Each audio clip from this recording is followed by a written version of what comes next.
Assalamualaikum warahmatullahi wabarakatuh. Madayaw ug maayong adlaw kaninyong tanan. Magandang araw sa inyo lahat. Kaisa ko ang buong bansa sa paggunita ng Araw ng Kagitingan. Ngayong araw, binibigyang pugay natin ang mga magigiting na kawal na nanindigan sa Bataan.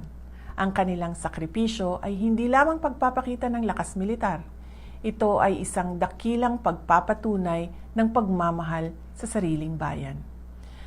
The Day of Valor reminds us that our freedom was bought at a high price. It is a reminder that the defense of our republic is a continuous duty that falls upon every generation.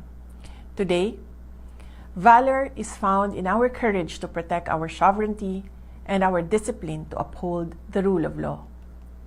Ang tunay na kagitingan ay matatagpuan sa ating matibay na paninindigan na protektahan ang ating soberanya.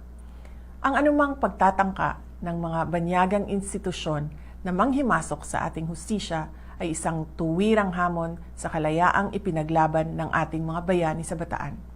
May kakayahan tayong pamunuan ang ating sarili at pairalin ang ating sariling mga batas sa ilalim ng ating sariling mga hukuman. Kagaya ng ating mga bayani sa Bataan, huwag tayong sumuko. Harapin natin ang mga hamon ng ating panahon, taglay ang parehong diwa ng katatagan.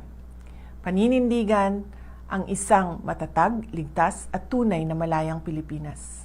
Isang makabuluhang pagunita ng Araw ng Kagitingan sa inyong lahat. Mahalin natin ang Pilipinas para sa Diyos sa bayan at sa bawat pamilyang Pilipino. Syukran.